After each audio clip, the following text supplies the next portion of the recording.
Let's break down event-driven architecture with Kafka in 60 seconds. So it's how modern systems react instantly and scale effortlessly. In this model, services don't call each other directly. Instead, producers send event to Kafka topics, and these consumers independently subscribe to those topics to react accordingly. So this decouples your system, boosts scalability, and enables features like replaying events, parallel processing, and fault tolerance.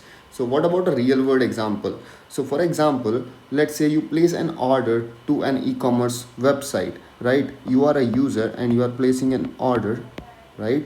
So the order service, let's say this is the order service, this will send a event is, let's say, order placed, that event to Kafka topic, right?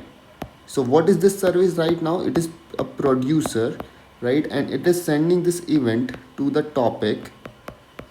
So now this Kafka topic has a event that is one order placed, right?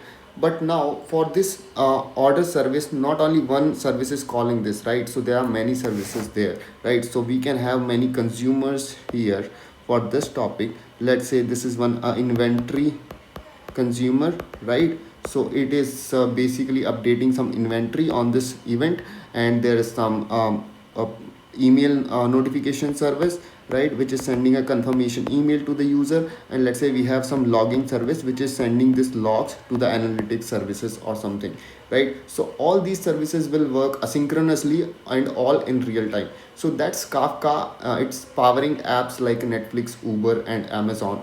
So follow KubeKode for more such quick tech insights.